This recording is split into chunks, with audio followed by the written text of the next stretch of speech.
Media మిత్రులందరికీ కూడా నమస్కారం.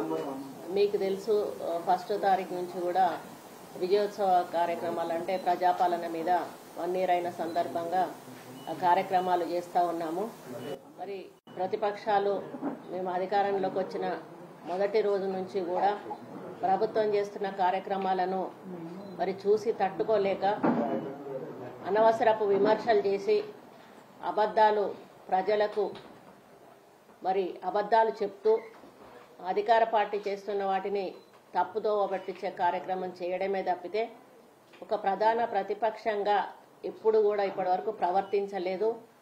ప్రధాన ప్రతిపక్ష నాయకుడు ఇప్పటివరకు అసెంబ్లీలో అడుగు పెట్టలేదు, ప్రజల పక్షాన మాట్లాడలేదు, కనీసం ఒక సలహాలు సూచనలు కూడా ఇవ్వనటువంటి పరిస్థితి బహుశా నాకు తెలిసి రాజకీయాలు మొదలైన దగ్గర నుంచి కూడా ఈ తెలంగాణ అసెంబ్లీనే దానికి సాక్ష్యం అని నేను అనుకుంటా ఉన్నాను. ఫామ్ హౌస్లో పండుకొని మరి పనికిరాని మాటలు మాట్లాడేటువంటి కేటీఆర్ను ఉసిగొలిపి ఈరోజు బయటకు వచ్చి ఆయన మీడియా ముందు ఏం మాట్లాడుతున్నాడో అర్థం కానటువంటి పద్ధతిలో ప్రభుత్వాన్ని కించపరిచే విధంగా, ప్రభుత్వ ప్రజాప్రతినిధులను మంత్రులను కించపరిచే విధంగా మాట్లాడుతూ వాళ్ళు ఉన్నప్పుడు, వాళ్ళ ప్రభుత్వం ఉన్నప్పుడు ప్రజలందరూ కూడా బాగా సంతోషంగా ఉన్నారు. మరి తెలంగాణ వచ్చిన తర్వాత తెచ్చినాం మేము తెచ్చిన తర్వాత తెలంగాణ ప్రజలందరినీ కూడా మరి బంగారు తెలంగాణ దిశగా తీసుకుపోయి వాళ్ళు ప్రశాంతంగా కడుపు నిండా దీన్ని కంటి నిండా నిద్రపోయే విధంగా మేము పరిపాలించామనేటువంటి పద్ధతిలో మాట్లాడుతూ ఉన్నాడు. మరి ఆ విధంగా మీరు పరిపాలించి ఉంటే ఈరోజు మిమ్మల్ని ఎందుకు ఓడగొట్టారు ప్రజలు, కాంగ్రెస్ పార్టీని ఎందుకు అధికారంలోకి తీసుకొచ్చారు, ఈ మాత్రం ఇంగిత జ్ఞానం కూడా లేకుండా ఈరోజు కేటీఆర్ మాట్లాడుతూ ఉన్నాడు. మళ్ళీ ఏ మాట మాట్లాడినా కూడా రేవంత్ రెడ్డి గారిని టార్గెట్ చేసుకుంటూ, ఆయన ఒక కార్యకర్త నుంచి కష్టపడి ఒక మారుమూల ప్రాంతంలో పుట్టి ఈరోజు ఒక ముఖ్యమంత్రి స్థాయికి ఎదిగిండు అంటే ఆయన కష్టం వెనుక ఎంత మరి శ్రమ ఉందో ఆలోచించాల్సిన అవసరం ఉంది. ఆయన వచ్చిన తర్వాత ఎన్నో మార్పులు తెలంగాణలో జరిగాయి, ఎన్నో నిర్ణయాలు తీసుకున్నారు, ఎన్నో అమలు చేశారు. ఈరోజు రైతుల నుంచి మొదలు పెడితే యువత వరకు, మహిళలకు, ప్రతి ఒక్క వాళ్లకు కూడా అన్ని రకాలుగా ఈరోజు కార్యక్రమాలు నిర్వహిస్తూ నిర్ణయాలు తీసుకుంటూ వాళ్ళందరినీ కూడా ఒక తాటికి తీసుకొచ్చి ఈరోజు ఒక గౌడన్న గురించి కూడా, అంటే గౌడన్న చెట్టెక్కితే కింద పడొద్దు అనేటువంటి ఒక గౌడన్న గురించి ఇట్లా ఒక్కొక్క కులం గురించి ఆలోచించుకుంటూ ఆయన నిర్ణయాలు తీసుకొని ప్రభుత్వం నుంచి ఈరోజు వారికి కార్యక్రమాలు అంటే సంక్షేమ కార్యక్రమాలు అందిస్తున్నటువంటి ప్రభుత్వం ఏదన్నా ఉందంటే రేవంత్ రెడ్డి గారి ప్రభుత్వం. మరి అది చూసి తట్టుకోలేకపోతా ఉన్నారు. ఇప్పుడు ఎదుటి వాళ్ళు మనం మాట్లాడేటప్పుడు గాంధీ తాత చెప్పాడు, ఎదుటి వాళ్ళల్లో తప్పులను కాదు ఏది ఒక్కటైనా మంచి ఉంటే ఆ మంచిని చూడండి అని. కానీ ఇక్కడ 99 మంచులు ఉన్నా, మంచి కనపడతా ఉన్నా కూడా వాళ్ళకి కనిపించట్లేదు. తప్పులేం లేవు మా దగ్గర, అయినా కూడా తప్పులు సృష్టిస్తూ ఉన్నారు. సృష్టించి మరి కాంగ్రెస్ పార్టీని, కాంగ్రెస్ ప్రభుత్వాన్ని బద్నాం చేసేటువంటి కార్యక్రమం చేస్తా ఉన్నాడు. నిన్న ప్రెస్ మీట్ పెట్టినట్టున్నాడు. ఆ ప్రెస్ మీట్లో మాట్లాడిన మాటలకు అర్థం పర్థం లేదు. ఆ లాంగ్వేజ్ అనేది వాళ్ళ నాన్నన్న కొంచెం మంచి మాట్లాడేవాడు, వాళ్ళ నాన్నను మించి ఈరోజు చాలా దరిద్రమైన లాంగ్వేజ్, చాలా అవమానపరిచే విధంగా అటువంటి లాంగ్వేజ్ మాట్లాడడం అనేది చాలా దారుణం. ఇది తెలంగాణలో ఒక అంటే వాళ్ళ ఆనవాయితీ సృష్టించారు, ఇష్టం ఉన్నట్టు మాట్లాడడం. వేరే రాష్ట్రాలలో చూస్తే ఇంత అసహ్యంగా మాట్లాడుకుంటారు అనేటువంటి పద్ధతిలో ఈరోజు కేటీఆర్ మాట్లాడుతూ ఉన్నాడు. ఏమన్నా అంటే అంటాడు కదా, మేమేం ఊరుకోము, మీరు చేసే అవినీతి బాగోతాలు మేము అడ్డుపడతాము, మా కార్యకర్తలు ఊరుకోరు, మా క్యాడర్ ఊరుకోదు, అవసరమైతే జైల్లోకి పోతారు. జైళ్లకు నువ్వు నీ క్యాడర్ని కాదు బాబు పంపించేది, నువ్వు ముందు నిలబడి నువ్వు కొట్లాడి నువ్వు ఎప్పుడొచ్చినావు తెలంగాణ ఉద్యమం అప్పుడు ఇక వస్తుంది తెలంగాణ అది తెలిసినాక నువ్వు నీ చెల్లె తట్టాబుట్టా చదువుకొని అమెరికా నుంచి ఈడికొచ్చి మరి ఆ క్రెడిట్ మాకు మీరు తీసుకొని ఈరోజు ఎమ్మెల్యేలుగా ఎంపీలుగా ఈరోజు మంత్రులుగా మీరు ఉండి కోట్లాది రూపాయలు లక్షల కోట్ల రూపాయలు దుర్వినియోగం చేసి ఈరోజు ప్రజల డబ్బును పక్కదారి పట్టించి ఈరోజు తెలంగాణ రాష్ట్రాన్ని అప్పుల ఊబిలో దింపి ఈరోజు మాకు అధికారంలోకి వచ్చే వరకు ఫైనాన్షియల్ పరిస్థితి బాగోలేదు అనే విషయం మీకు తెలుసు. కానీ తెలిసి ఏం చెప్తున్నాడంటే రేవంత్ రెడ్డి తప్పుడు లెక్కలు చూపెట్టి చెప్పిన హామీలను దాటేసే పద్ధతిలో తప్పుడు ఫైనాన్షియల్ లెక్కలు చూపెడతా ఉన్నాడు. మరి అది తప్పు అని చెప్పి మాట్లాడుతూ ఉన్నాడు. రేవంత్ రెడ్డి తప్పే చెప్తాడు కావచ్చు, కానీ ఏవైతే మీరు చేసిపోయిన రికార్డ్స్ ఉంటాయి కదా, రికార్డ్స్ తప్పు చూపించవు కదా, ఆ రికార్డ్స్ని చూసి మేము మాట్లాడితే మీకు ఒప్పుకునే ధైర్యం లేదు. మేము దీవాలా తీయించిన తెలంగాణ రాష్ట్రాన్ని ఒప్పుకునే ధైర్యం లేక ఈరోజు ప్రతిపక్ష అంటే అధికార పక్షాన్ని తప్పు పట్టించే ప్రయత్నం ప్రజల్లో చేస్తూ ఉన్నారు.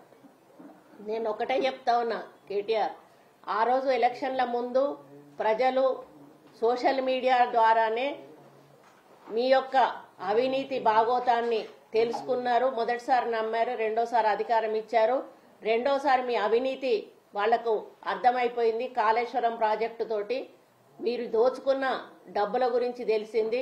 వాళ్ళు స్వచ్ఛందంగా కాంగ్రెస్ పార్టీ తెలంగాణ ఇచ్చింది కాబట్టి మళ్ళీ ఈ పార్టీ అధికారంలోకి వస్తేనే మాకు మంచి జరుగుతుంది, ఇందిరమ్మ రాజ్యం వస్తుందని మాకు అధికారం ఇచ్చారు, మేము మెజారిటీతో గెలిచాము. ఏమన్నంటే పడగొడతా అంటాడు. ఎట్లా పడగొడతావు? రాజ్యాంగంలో ఒకసారి ఎన్నుకోబడ్డ ప్రభుత్వాన్ని నువ్వు ఎట్లా పడగొడతావు? మినిమం కామన్ సెన్స్ ఉండాలి. ఎట్లా పడగొడతావు నువ్వు? మళ్ళీ ఎలక్షన్ల వరకు కూడా ప్రజలకు సేవ చేసే అధికారం మాకుంది, మాకు ఇచ్చారు, మధ్యలో నువ్వు వచ్చి పడగొడతా అనేటువంటి మాట మాట్లాడము, అది నీ విఘ్నత ఏందో నీ తెలివేందో అక్కడే అర్థమవుతా ఉంది. ఏమన్నంటే ప్రపంచంలో ఈయన ఒక్కడే తెలివైనోడు, ఎదుటోళ్ళు అందరూ కూడా తెలివి తక్కువ వాళ్ళు అన్నట్టుగా మాట్లాడతాడు. రేవంత్ రెడ్డి గారిని కూడా ఇష్టానుసారంగా మాట్లాడతాడు. అదే రేవంత్ రెడ్డి మాట్లాడితే పిచ్చి కూతలు కూస్తా ఉన్నాడు, అన్ని పచ్చి అబద్ధాలు చెప్తా ఉన్నాడు, ప్రజలను మోసం చేస్తా ఉన్నాడు, ఇటువంటి మాటలు మాట్లాడుతూ ఉన్నారు. ఈ విధంగా మాట్లాడి ఎందుకు ప్రజలను ఇంకా తప్పుదో పట్టిస్తా ఉన్నాం? దీనికి తోడు కొన్ని సోషల్ మీడియా యూట్యూబర్స్ని పెట్టుకొని యువతను చెడగొడతా ఉన్నాడు. ఈరోజు యువతను ఒకటే అడుగుతా ఉన్నా, ఈరోజు ఆ రోజు కేసులు మీరే పెట్టించుకున్నారు. తెలంగాణ ఉద్యమం జరిగేటప్పుడు మీరే ఆత్మహత్యలు చేసుకున్నారు. మీరు వందలాది మంది చచ్చిపోతే మిమ్మల్ని రెచ్చగొట్టి ఈరోజు తెలంగాణ వస్తే మేం తెలంగాణ తెచ్చినామని కల్వకుంట్ల కుటుంబం ఈరోజు వాళ్ళ పేరుని మరి చరిత్రలో ఎక్కించుకునే ప్రయత్నం చేస్తూ ఉన్నది. ఆ రోజు వాళ్ళు ఎవ్వరికి కూడా ఒక చిన్న గీత కూడా పడలేదు, కానీ మిమ్మల్ని రెచ్చగొట్టి మరి మిమ్మల్ని ముందు పెట్టి మిమ్మల్ని మరి ఆత్మహత్య చేసుకునేలాగా చేసి ఆ రోజు తెలంగాణను ఇచ్చే విధంగా ఆ రోజు వీళ్ళు మిమ్మల్ని రెచ్చగొట్టారు. మళ్ళీ ఈరోజు ఏం చేస్తా ఉన్నాడు? ప్రభుత్వాన్ని మేము అడ్డుకుంటాము, ప్రభుత్వం అన్యాయం చేస్తా నిలదీస్తారు, మా వాళ్ళు జైలు పోవడానికి కూడా వెనకాలరు అంటే మళ్ళీ పిల్లల్నే బలి చేయడానికి ప్రయత్నం చేస్తా ఉన్నాడు కేటీఆర్. నువ్వెందుకు జైలుకు పోవు? మీ ఇంట్లో వాళ్ళు ఎందుకు జైలుకు పోరు? ఆ రోజు కూడా అట్లనే మీరందరు మాత్రం సేఫ్ సైడ్లో ఉండి యువత జీవితాలతో ఆడుకొని వాళ్ళకు ఉద్యోగాలు రాకుండా ఉండి ఈరోజు వాళ్ళ భవిష్యత్ అంధకారంగా మారడానికి కారణం ఆ రోజు మీ టీఆర్ఎస్ నాయకుడు కేసీఆర్ చేసిన కథలు కావా అని చెప్పి అడుగుతా ఉన్నాను. కాబట్టి ఇప్పుడున్న యువతకు ఒక్కటే చెప్తా ఉన్నాను, దయచేసి మీరు కేటీఆర్ ఉచ్చులో పడకండి, మీ జీవితాలను నాశనం చేసుకోకండి. ఈ ప్రభుత్వం ఉద్యోగాలు ఇవ్వడానికి సిద్ధంగా ఉంది. ఇప్పటికేం దాదాపు 50-60 వేల ఉద్యోగాలు ఇస్తే నిన్ను ప్రెస్ మీట్లో అంటాడా? కేసీఆర్ ఇచ్చిన ఉద్యోగాలు అన్నట్ట మా ఖాతాలో వేసుకున్నామట. మరి కేసీఆర్ ఉద్యోగాలు ఇచ్చి వాళ్ళకి ఎందుకు జాయినింగ్ ఆర్డర్స్ ఇవ్వలేదు ఆ రోజు? మరి అన్నీ కూడా పెట్టి కావాలని ఏదో ఒక వంకతోటి కోర్టు కేసులతోటి వాటిని పోస్ట్ పోన్ చేయడమే పనిగా పెట్టుకొని ఉద్యోగాలు ఇవ్వలేదు. టీచర్లకు ఎంప్లాయీస్కి ప్రమోషన్స్ ఇవ్వలేదు, ఎంప్లాయీస్కి ఫస్ట్ తారీఖున జీతాలు ఇవ్వలేదు. ఇలా చెప్పుకుంటూ పోతే వాళ్ళు చేసినవి చాలా ఉన్నాయి. ఇవన్నీ విసిగి వేశారే ప్రజలు ఈరోజు కాంగ్రెస్ పార్టీని అధికారంలోకి తీసుకొచ్చారు. అంటే చాలా సంవత్సరాల తర్వాత ఫస్ట్ తారీఖున జీతం పడితే ఉద్యోగస్తుల మొహాల్లో వెలుగు కనపడతా ఉంది. అంటే సివిల్ స్కోర్స్ కూడా పడిపోయేటువంటి పరిస్థితి ఆ రోజు మీ గవర్నమెంట్ చేయబట్టి జరిగిందనే విషయాన్ని గుర్తుపెట్టుకోండి. మరి ఇప్పుడు ఉద్యమం చేస్తారట, మళ్ళీ ఏది మూసి ముట్టుకున్న ఉద్యమం చేస్తారట, ఏది ముట్టుకున్నా కూడా ఉద్యమం చేస్తారట. అయ్యా, ఉద్యమం చేసేటప్పుడు గతంలో మీరు పెట్రోల్ క్యాన్లు తెచ్చుకున్నారు, అగ్గిపెట్టెలు మర్చిపోయినారు. కానీ ఈసారి పెట్రోల్ క్యాన్లు మరి మీరు తెచ్చుకున్నా కూడా అగ్గిపెట్టెలు మాత్రం కార్యకర్తలు తెస్తారనే విషయం మర్చిపోకండి, ప్రజలు తెస్తారనే విషయం మర్చిపోకండి. ఎందుకంటే ఇదివరకే వాళ్ళు చాలా మోసపోయారు, వాళ్ళ కుటుంబాలు నష్టపోయినాయి. వాళ్ళని ఎవరిని కూడా ఆ రోజు ఆదుకోలేదు, కనీసం వాళ్ళు నీకు కనపడలేదు అధికారంలో ఉన్నప్పుడు. మరి ఇప్పుడు అధికారం పోగానే మళ్ళీ ఆ ఫోటోలందరూ గుర్తొచ్చారు, వాళ్ళందరినీ ఒక గ్రూప్గా చేసుకున్నావు, మళ్ళీ నీ స్వార్థానికి వాళ్ళను వాడుకుంటా ఉన్నావు. ఆ క్రమంలో వాళ్ళ కుటుంబాలను మరి ఆగం పట్టించేటువంటి కార్యక్రమం చేస్తా ఉన్నావు. ఇదే కాకుండా ఈ సంవత్సర కాలంలో ఇతరులు కూడా ఇష్టం ఉన్నట్టుగా మాట్లాడడం. మరి నిన్న ఒక శాండల్ బిజినెస్ చేసేటువంటి ఒక ఎమ్మెల్యే గారు కోమటిరెడ్డి వెంకటరెడ్డి గారిని ఉద్దేశించి మాట్లాడడం అనేది నేను చూడడం జరిగింది. ఎంత బాధాకరం అంటే, కోమటిరెడ్డి బ్రదర్స్ వాళ్ళ ఇద్దరికి ఉన్నటువంటి ఇమేజ్ ఏంటో, వాళ్ళ ప్రజల్లో ఉన్నటువంటి ఆదరణ ఏంటో, వాళ్ళ రాజకీయ చరిత్ర ఏంటో, మరి వాళ్ళ ప్రజల మీద వాళ్ళకు ఉన్నటువంటి మమకారం, ప్రేమ, వాళ్ళకు ప్రజలకు అభివృద్ధి చేయాలనే ఆకాంక్ష, ఇవన్నీ కూడా అందరికీ కూడా తెలుసు. ఆ రోజు మీరు ఉత్తుత్తి రాజీనామాలు చేశారు తెలంగాణ కోసం, కానీ కోమటిరెడ్డి వెంకటరెడ్డి గారు వారు నిజమైన రాజీనామా మంత్రి పదవికి చేసి మరి మంత్రి పదవిని వదులుకున్నటువంటి వ్యక్తి కోమటిరెడ్డి గారు. ఆయన మొన్న నిజామాబాద్ పోతే మొత్తం ప్రజలందరూ కూడా ఒక సీఎం పోతే ఏ విధంగా చూస్తారో ఆ విధంగా పిట్టగోడల మీద అక్కడ ఇక్కడ చిన్న పెద్ద అనకుండా వచ్చి చూశారు. అంటే అక్కడ కోమటిరెడ్డి వెంకటరెడ్డి గారికి ఎంత అభిమానం ఉందో అర్థమైంది. అక్కడ ఒక ఓడిపోయిన ఎమ్మెల్యే గురించి కలెక్టర్కు చెప్పడంలో తప్పేముంది, చెప్తాం. ఎందుకు, అధికారంలో ఉన్నాము మేము, మా ఓడికి ఉన్నాడు పని చేయండి అని చెప్తాము. దాన్ని నువ్వు అంత సీరియస్గా తీసుకొని ఈరోజు ఆయనను అనరాని భాష, మాట్లాడరాని భాషతో మాట్లాడి రారా పోరా కొట్టుకుంటూ ఎక్కడ మడిచిపెట్టుకుంటూ పెట్టుకునేటువంటి పద్ధతిలో మాట్లాడడాన్ని నేను తీవ్రంగా ఖండిస్తా ఉన్నాను. మరి ఒకవేళ నిజంగానే నువ్వు అన్నదాన్ని దృష్టిలో పెట్టుకొని నీకు అక్కడ మరి నీ చెక్కల బిజినెస్ ఏదైతే ఉందో, గంధపు చెక్కల బిజినెస్, మరి అది మడతపెట్టి పెడితే మరి ఎక్కడికి పోతావో నువ్వు ఒకసారి ఆలోచించాలి. నీ మీద కేసులు కూడా ఉన్నాయి, మరి ఆ కేసులను కూడా తవ్వి తీస్తే నువ్వు ఎక్కడికి పోతావో ఆలోచించాలి. కాబట్టి నేను ఒకటి, ఆయన గురించి, ఆయన నా స్థాయి కూడా కాదు నేను మాట్లాడిన, ఎందుకంటే ఆయన మొదటిసారి ఎమ్మెల్యేగా గెలిచిండు. కానీ నేను రెస్క్యూ చేయాల్సింది ఒక మంత్రిగా, నా సహచర మంత్రిని రెస్క్యూ చేయాలి. కాబట్టి ఈరోజు నేను మాట్లాడుతూ ఉన్నాను. ఇంకోడు ఉన్నాడు హుజరాబాద్ పిచ్చోడవాడు, వాడేం మాట్లాడతాడో వాడికి అర్థం కాదు. ఆ అసెంబ్లీలోకి వస్తేనో అరుస్తూ ఉంటాడు, ఎందుకు అరుస్తాడో తెలియదు. చప్పట్లుకి వచ్చి డాన్సులు చేసే సంస్కృతి అంతకుముందు ఇందులో లేకుండా అసెంబ్లీలో పోడియం దగ్గరకు వచ్చి అరిసేవాళ్ళు. కానీ ఆ సంస్కృతిని ప్రవేశపెట్టిన గొప్ప వ్యక్తి ఎవరైనా ఉన్నారంటే మరి హుజరాబాద్ ఎమ్మెల్యే. ఆయన సీఎం గారు ఏదో ఒట్టేసట, పని చేయకపోతేనట భూకంపం వచ్చిందట. అంటే ఆయన ఎంత ఆలోచన లేకుండా, ఎంత మెదడు లేకుండా మాట్లాడుతున్నాడో చిన్నపిల్లల కంటే అధ్వానంగా దాన్ని చూస్తే అర్థమవుతా ఉంది. కాబట్టి ఇంకా ముందు నేను అందరికీ చెప్తా ఉన్నాను, అన్ని పార్టీల ఎమ్మెల్యేలకు చెప్తా ఉన్నాను, అంటే ప్రతిపక్ష పార్టీ ఎమ్మెల్యేలకు, మీకు ధైర్యం ఉంటే, మీరు ఏదన్నా ఉంటే డైరెక్ట్గా అటాక్ చేయండి, డైరెక్ట్గా మీరు ఛాలెంజ్ చేయండి, డైరెక్ట్గా అడగండి, డైరెక్ట్గా సలహాలు ఇవ్వండి, సూచనలు ఇవ్వండి. అంతేగాని మరి ఎక్కడో దాచుకొని మాట్లాడి మళ్ళీ మేము ఏదన్నా రండి అబ్బా ఛాలెంజ్ కంటే ఎవడు ముందుకు రాడు. మరి ఈరోజు కేసీఆర్ మైక్ పట్టుకున్నాడంటే అసలు ఇక ఆయన మొత్తం ప్రపంచంలోని ఇక నేనే గొప్ప స్పీకర్ని, నేనే ఒక గొప్ప విమర్శకుడిని, నేనే ఒక గొప్ప ప్రతిపక్ష నాయకుడు. అసలు ప్రతిపక్ష నాయకుడు ఎట్లయితావు ఒకసారి చెప్పు. మీ అయ్య మాట్లాడాలి, నువ్వెవరు మాట్లాడటానికి? నువ్వు ఒక పార్టీ తరఫున మాట్లాడుతున్నావు కావచ్చు, కానీ ప్రభుత్వం గురించి మాట్లాడాలంటే మీ అయ్య మాట్లాడాలి. మీ అయ్య ఎందుకు వస్తలేడు? మీ అయ్యను మొదలు అసెంబ్లీలోకి రప్పించి ఆయన ద్వారా ప్రభుత్వాన్ని ప్రశ్నించేటట్టు ముందు చెయ్యండి. ఆయనను మాత్రం ఫామ్ హౌస్కు పరిమితం చేసి నువ్వు బయటకు వచ్చి ఇష్టానుసారంగా నువ్వే మంత్రి, నువ్వే రాజు అన్నట్టుగా ఆ రోజు ప్రభుత్వాన్ని నడిపించావు. ఈరోజు ప్రతిపక్షంలో కూడా నేను ఒక్కడినే అనే పద్ధతిలో ముందుకెళ్తాను.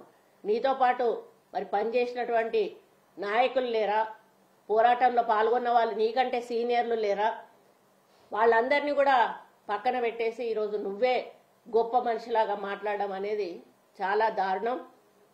నేను ఒకటే హెచ్చరిస్తా ఉన్నా, టీఆర్ఎస్ కేటీఆర్ గారికి వాళ్ళ నాయకులు ఎవరైతే ప్రభుత్వం మీద కానీ, మంత్రుల మీద కానీ, ఎమ్మెల్యేల మీద కానీ, మా ముఖ్యమంత్రి మీద కానీ పల్వలు చిల్వలుగా ఏదైనా మాట్లాడితే ఇక ముందు ఊరుకునేది లేదు.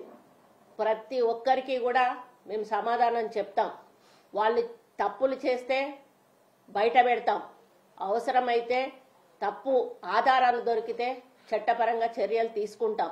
మేము 1 year వరకు కూడా ఇంతవరకు కూడా ఎవ్వరిని కూడా టచ్ చేయలేదు. ఒకవేళ రేవంత్ రెడ్డి గారు మీరు ఆ విధంగా రేవంత్ రెడ్డిని ఎప్పుడైతే అరెస్ట్ చేశారో ఫామ్ హౌస్ డ్రోన్ విషయంలో ఆ విధంగా అరెస్ట్ చేయాలనుకుంటే ఈ పాటికి మీరు అందరూ కూడా ఊచలు లెక్క పెట్టేవాళ్ళు.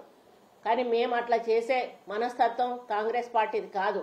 ఏదున్నా కూడా చట్టబద్ధంగా ముందుకెళ్ళి ఆధారాలు సేకరించి అవి నిరూపితమైన తర్వాతనే ఈరోజు మేము నిర్ణయాలు తీసుకుంటా ఉన్నాం. ఇప్పుడు మరి ఫోన్ ట్యాపింగ్ విషయంలో మీ హస్తం లేనప్పుడు ఆఫీసర్లను ఎందుకు దాటిచ్చేశారు? మరి చాలా మంది యూట్యూబర్లను ఇక్కడ తెలంగాణలో పెట్టి మరి యూట్యూబ్ నడిపించకుండా యుఎస్ఏలలో యూకేలలో పెట్టి ఎందుకు నడిపిస్తా ఉన్నారు? మీరు చేసేది చట్టబద్ధమైన పని అయితే మరి ఇక్కడుండే చేయించవచ్చు కదా.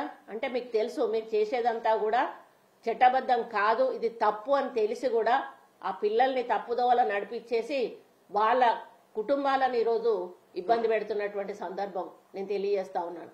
కాబట్టి ఇవన్నీ కూడా చాలా బాధాకరం. రాజకీయం అంటే ఒక మంచి వాతావరణం, ఎందుకంటే నేను 30 సంవత్సరాల నుంచి రాజకీయాల్లో ఉన్నాను. అసెంబ్లీలో చాలా విమర్శలు చేసుకున్నాం. అంటే విమర్శలు అంటే ఇప్పుడు చేసుకునే విమర్శలు కాదు, ఒక గౌరవప్రదమైన విమర్శలు చేసుకునే వాళ్ళం. బయటకు వచ్చినాక ఒక ఫ్రెండ్లీ వాతావరణంలో మేమందరం కూడా మాట్లాడుకునే వాళ్ళం. ఇప్పుడు ఎట్లయిపోయిందంటే రాజకీయం టీఆర్ఎస్ వాళ్ళు కాంగ్రెస్ వాళ్ళతో మాట్లాడారు, కాంగ్రెస్ వాళ్ళు టీఆర్ఎస్ వాళ్ళు. ఇదేం శత్రుత్వం? ఇదేమన్నా కుటుంబ శత్రుత్వమా, లేకపోతే భూమి తాగాదానా, జాగ తాగాదానా, పాలెళ్ళ పంచాయతా? ఇది ప్రజల కోసం మనం చేస్తున్నటువంటి ఒక మంచి మరి సేవ. ప్రజాస్వామ్య పద్ధతిలో మనం ఎన్నుకోబడ్డాం, మనం ప్రజాసేవ చేస్తున్నాం. కానీ దాన్ని ఏదో శత్రుత్వంగా తీసుకొని మరి అదే కక్షలాగా పెట్టుకొని అది ముందుకెళ్ళి దీన్ని ఒక అంటే వేరే మార్గంలోకి తీసుకెళ్లడం ఏదైతే ఉందో ఇది సరైంది కాదు. మరి రాజశేఖర రెడ్డి గారు, చంద్రబాబు నాయుడు గారు ముఖ్యమంత్రులుగా ఇద్దరు ముఖ్యమంత్రులుగా ఉన్నప్పుడు మేము చూసాం. గవర్నర్ టీ పార్టీ పెడితే ఇద్దరు ఇలా పక్క పక్కన కూర్చొని చాలా ఫ్రెండ్లీగా జోకులు వేసుకొని ఫ్రెండ్లీగా మాట్లాడుకునేవాళ్ళు. ఆ సంస్కృతి అనేది లేకుండా పోయింది. కాబట్టి ఇది కరెక్ట్ కాదు. రాజకీయాలలో అందరం కూడా ఒకసారి ఓడిపోతాం, ఒకసారి గెలుస్తాం. ఎప్పుడు కూడా పదవి అనేది ఎవరికి కూడా శాశ్వతం కాదు. మన వ్యక్తిత్వం అనేది ఎప్పుడు కూడా శాశ్వతంగా ఉంటుంది. కాబట్టి ఒకసారి మనం నోరు జారితే అది రికార్డులో చరిత్రలో నిలిచిపోతుంది. అందుకే మనం నోరు జారే ముందు కొంచెం ఆలోచించి మాట్లాడి మంచి వాతావరణంలో రాజకీయాన్ని నడిపించి మీరు ఒక ప్రతిపక్ష పార్టీగా మాకు సూచనలు సలహాలు ఇవ్వండి, మేము చేసే అభివృద్ధికి సహకరించండి. రేవంత్ రెడ్డి గారు ఏదైనా తప్పు చేస్తే చెప్పండి, ఇది తప్పు చేస్తున్నారు, ఇది సరిదిద్దుకోండి. అది చేసుకోవాలా లేదా అనేది ఆయన ఇష్టం.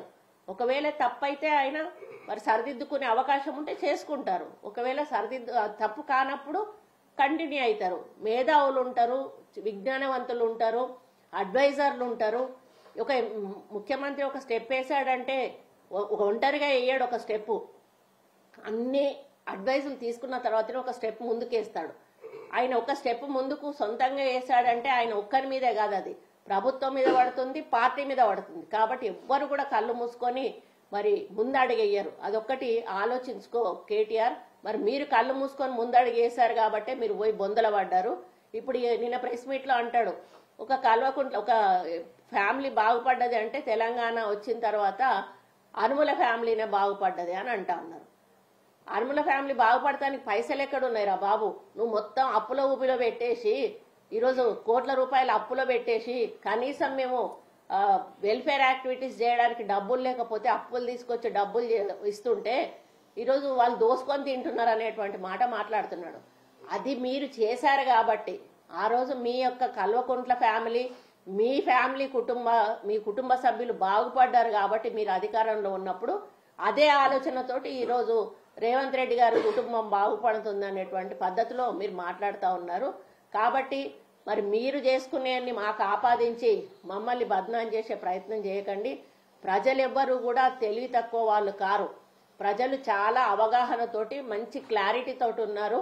ఏ ప్రభుత్వం ఏం చేసింది, ఈ ప్రభుత్వం ఏం చేస్తా ఉంది, గతంలో మేము ఏం నష్టపోయాము, ఈ ప్రభుత్వం వచ్చినాక మేము ఏ విధంగా ఈరోజు మా పరిపాలన కొనసాగుతుంది అనేటువంటి ఒక క్లారిటీతో ఉన్నారు. కాబట్టి ఇప్పుడప్పుడే ఎలక్షన్లు లేవు. నువ్వు అరిసి గీ పెట్టినా కూడా నువ్వు అబద్ధాలు ఇప్పుడు ఆయనే అంటాడు 99 సార్లు చెప్తే ఒక అబద్ధం నిజమైతుంది కావచ్చు అనే పద్ధతిలో రేవంత్ రెడ్డి చెప్తున్నాడని. కాదు, అది నువ్వు చెప్తున్నావు. 99 సార్లు చెప్తే ప్రజలు నమ్మి అది నిజం అనుకుంటారని నువ్వు చెప్తున్నావు. కానీ నువ్వు 99 సార్లు కాదు 9999 సార్లు చెప్పినా కూడా 5 సంవత్సరాలు ఈ ప్రభుత్వం అధికారంలో ఉంటది. మేము చేయాల్సిన కార్యక్రమాలు అన్నీ చేస్తాము. మళ్ళీ ప్రజల మెప్పు పొందుతాము. మళ్ళీ వచ్చే ఎలక్షన్లలో కూడా కాంగ్రెస్ పార్టీ అధికారంలోకి వస్తుంది. ఇంకా మిగిలినవి కాదు, ఇంకా కొత్త వెల్ఫేర్ యాక్టివిటీస్, కొత్త హామీలు ఇచ్చి మేము ముందుకు వస్తాము. ఇప్పుడు ఇచ్చిన హామీలన్నీ కూడా ఇంకా 4 సంవత్సరాల సమయంలో 100% మేము పూర్తి చేస్తాము. మరి సంవత్సరంలోపే అన్ని పూర్తి చేయాలనేటువంటి మాట మాట్లాడడం మీరు హాస్యాస్పదం. 10 సంవత్సరాలు మీరుండి కూడా అమలు చేయనటువంటి కార్యక్రమాల లిస్టు మేము బయట పెట్టాలంటే పెడతాము. కాబట్టి మీకు మాట్లాడే నైతిక హక్కు లేదు, ప్రభుత్వం వైఫల్యం చెందింది అని. కాబట్టి మీరు ఇప్పటి నుంచైనా ఒక ఆలోచనతోటి, ఒక మంచి భావనతోటి, ప్రజల్లో ఒక మంచి ఆలోచన కల్పించే విధంగా, ఎందుకంటే ప్రజలకు దగ్గర అవ్వడానికి మీరు ప్రయత్నం చేయాలి. ప్రజల పక్షాన పోయినప్పుడైనా కూడా ఆటో వాళ్ళ దగ్గరికి పోయారు, ఆటో వాళ్ళు ఎల్లగొట్టారు. ట్రైబల్స్ దగ్గరికి పోయారు, ట్రైబల్స్ ఎల్లగొట్టారు. అంటే ఈయన ఎక్కడికి పోయి సపోర్ట్ చేద్దామని పోయినా కూడా వాళ్ళ దగ్గరకు రాణిస్తలేరు. అని అంటే ఏంటి, వాళ్ళకు మమ్మల్ని మంచిగా ఉన్న వాళ్ళను చెడగొడుతున్నారు, మా జీవితాలలోకి వచ్చి మమ్మల్ని ఆగం చేస్తున్నారు అనేటువంటి ఒక కాన్ఫిడెన్స్ ప్రజల్లో వచ్చింది. ప్రతిపక్షాలు వస్తే ఆహ్వానించాలి, కానీ వీళ్ళు ఎలగొడుతున్నారు ప్రజలు. అంటే కాంగ్రెస్ పార్టీ మీద ఉన్న విశ్వాసము, వీళ్ళ మీద ఉన్నటువంటి మరి ఆలోచన, వీళ్ళ పార్టీ ఎట్లా చెడగొడుతుంది అనే ఆలోచన ఈరోజు వాళ్ళకి అవగాహన ఉంది. కాబట్టి కనీసం ప్రతిపక్ష పాత్ర కూడా మిమ్మల్ని ప్రజలు పోషించనిచ్చే పరిస్థితుల్లో లేరు. కాబట్టి మీ అందరికీ కూడా ఒకటే వేదిక మీద నుంచి విజ్ఞప్తి చేస్తా ఉన్నాను, ఎమ్మెల్యేలు మీ స్థాయి మర్చి దయచేసి విమర్శించకండి. మరి మంత్రులమందరం కూడా ఇక ఓర్చుకోము, ఎందుకంటే సంవత్సర కాలం మేము ఓర్చుకున్నాము. సరే చూద్దాము, ఇకనైనా సక్రమంగా నడుస్తారేమో అని. కానీ ఇంకా ఇంకా పేటరేగిపోతా ఉన్నారు. కాబట్టి ఇక ముందు ఇటువంటి వాటికి తావివ్వము. ఏ చిన్న విమర్శ జరిగినా కూడా మేమందరం కూడా ఎదుర్కోవడానికి, ఒక్కరినన్నా కూడా మిగతా వాళ్ళని ఎదుర్కోవడానికి సిద్ధంగా ఉన్నాము. కాబట్టి అటు కేటీఆర్ గారికి కానీ, ఇటు బీజేపీ నాయకులకు కానీ, మరి అదేవిధంగా ఇంకెవరు మాట్లాడినా కూడా క్షమించే ప్రసక్తే లేదని తెలియజేసుకుంటూ, మరి మా రేవంత్ రెడ్డి గారి నాయకత్వంలో మేము చాలా మరి హ్యాపీగా ప్రజలకు సేవ చేసుకుంటా ఉన్నాం. నిన్న మా ఫారెస్ట్ డిపార్ట్మెంట్ మీద కూడా మేము చేసిన డెవలప్మెంటల్ యాక్టివిటీస్ డిస్ప్లే చేశాము. ఎండోమెంట్ డిపార్ట్మెంట్ నుంచి కూడా చేశాము. మరి ఈ రోజు ఈ కార్యక్రమాలు జరుగుతూ ఉంటే ఇంకా వాళ్ళకి కడుపు మంట ఎక్కువైపోయింది. ఈ విజయోత్సవ సభలు జరుపుకుంటా ఉంటే ఇప్పుడు అనిపిస్తా ఉంది కావచ్చు మేము చేయలేకపోయాము ఇవన్నీ అని. అధికారం ఇచ్చినప్పుడు మీరు ఉపయోగించుకోలేదు, మాకు అధికారం ఇచ్చినాక మేము ఉపయోగించుకుంటున్నాం, అంతే తేడా. మీరు ఉపయోగించుకోకపోవడం వల్ల ఓడిపోయారు. రేపు మేము ఉపయోగించుకుంటున్నాం కాబట్టి ప్రజలకు దగ్గర అవుతా ఉన్నాం. మాకు ప్రజలకు దూరం చేసే మీరు ప్రయత్నం చేసినా కూడా ప్రజలు ఎక్కడా కూడా మాకు దూరం కారు. ఇంకా దగ్గరకు వచ్చే కార్యక్రమాలే మేము చేస్తాము. ఇంకా ముందు ప్రజల అభిమానం చూరకుంటాము. వచ్చే ఎలక్షన్ల వరకు ఇప్పటి సీట్ల కంటే ఎక్కువ సీట్లు మేము గెలిచి మళ్ళీ అధికారంలోకి వస్తాం. కాబట్టి మీరు ఇక ముందు మాట్లాడేటప్పుడు మరి ఒళ్ళు దగ్గర పెట్టుకొని, నోరు దగ్గర పెట్టుకొని విమర్శిస్తే బాగుంటుంది ఎవరైనా కూడా అని చెప్పి తెలియజేసుకుంటూ ఇక్కడ వచ్చిన మీడియా మిత్రులందరికీ కూడా నమస్కారం. మీరు అధికారంలో లేనప్పుడు కూడా ఇదే మాట చెప్పారు, మేము అధికారంలోకి రాగానే అందరు తాటా తీస్తామని. అధికారుల మీద కొంతమంది పేర్లు చెప్పారు, రామకృష్ణారావు, జయేష్ రంజన్, ఇట్లా మీకు పేర్లు కూడా గుర్తుంటుంటాయి. వీళ్ళందరూ ఇప్పుడు మీ దగ్గర సెక్రటరీలు, మీ దగ్గరనే ప్రిన్సిపల్ సెక్రటరీలు ఉన్నారు. వాళ్ళని ఏం చేయట్లేదు. మీ కార్యకర్తలు, మీ పార్టీ బ్యూరోక్రాట్స్ మీద తీసుకోవాలంటే బ్యూరోక్రాట్స్ అనేటోళ్ళు కొన్ని అధికారం ఉన్నప్పుడు అధికార పార్టీ చెప్పిన పనులు చేస్తారు. వాళ్ళు చేసినప్పుడు వాళ్ళు చేసిన వాటిలలో ఏమైనా ఎంక్వైరీలో ఇప్పుడు వాళ్ళవి ఎంక్వైరీ చేసేటప్పుడు వీళ్ళవేమన్నా దొరికితే 100% వీళ్ళ మీద యాక్షన్ తీసుకుంటాం. ఇప్పుడు ప్రతిపక్ష నాయకుల మీద మేము ఎంక్వైరీలు చేస్తా ఉన్నాము. వాళ్ళు చేసే ఎంక్వైరీలలో వీళ్ళు భాగస్వాములు అయినప్పుడు 100%. ఫోన్ ట్యాపింగ్ కేసు ఏడాది అయింది, ఇప్పటికీ కొలికి రాలేదు. ఈ ఫార్మాది అది కొలికి రాలేదు. నెక్స్ట్ మీరు కమిషన్ వేసారు, విద్యుత్ కమిషన్ రిపోర్ట్ ఇచ్చింది, దాని మీద చర్యలు లేవు. అన్నిటి మీద లేదండి, గతంలో లాగా గత ప్రభుత్వం లాగానే కేసులన్నీ విచారణ చేయాలి, అటక మీద లేదండి అట్లాంటిది లేదు. 100% అన్నిటి మీద కూడా పూర్తి స్థాయిలో మాకు ఎందుకు అనంటే వాళ్ళలాగా అడ్డదిడ్డంగా తీసుకెళ్లి లోపలే మాకు 100% విశ్వాసం వచ్చి ఇది కరెక్ట్ అని అనుకున్నప్పుడు మాత్రమే చేస్తాము. మేము భద్రం కాదలుచుకోం. సీతక్క మీద ట్రోల్ చేశారు, దాని మీదనే ఇప్పటి వరకు చర్యలు తీసుకోలేదు. అది కొంత మా వైఫల్యం మేము ఒప్పుకుంటున్నాము. యూట్యూబ్ లో జరిగేటువంటి వాటి మీద మేము సీరియస్ గా తీసుకోవాల్సి ఉండే, తీసుకోకపోవడం వల్లనే ఈ రోజు ఇక్కడి వరకు వచ్చింది. ఇక ముందు అటువంటిది మేము వదిలిపెట్టే సమస్య లేదు, తప్పకుండా చూసాం. అదే పద్ధతిలో ఇక్కడ కూడా కొనసాగాలనే చేశారు. మీ మంత్రి మీద నిండు అసెంబ్లీలో జరిగిన అవమానానికి సంబంధించి ఇప్పటి వరకు మీరు చర్యలు తీసుకోలేదంటే మీ ఫెయిల్యూర్ అనుకోవచ్చు కదా. మీరే లేదండి, ఇప్పటి నుంచి అటువంటివి జరగకుండా చూసుకునే బాధ్యత మేము తీసుకుంటాము. 1 year సరే వదిలేసాము, ఇంకనన్నా వాళ్ళు కంట్రోల్ అవుతారు కావచ్చు అని. వాళ్ళు కంట్రోల్ కావడం లేదు కాబట్టి ఇక ముందు ఏది కూడా మేము వదిలిపెట్టాం, అన్ని కూడా సీరియస్ గా తీసుకుంటాం. ఇప్పుడే మరి సభలో అంత అడావుడు చేస్తున్నారని మీరే చెప్తున్నారు, ఎందుకు సభలో కూడా మీరు చర్యలు తీసుకోలేకపోతున్నారా? అదేం లేదండి, ఈ సభలో అంటే స్పీకర్ గారి పర్వ్యూలో ఉంటది. ఇది హరీష్ రావు అంటే మాకు జస్ట్ ఇప్పుడే తెలిసింది. అది ఏంటో తెలంగాణ తల్లి విగ్రహాన్ని నిరుపేదగా మార్చుతున్నారని కేటీఆర్ విమర్శలు చేస్తున్నారు.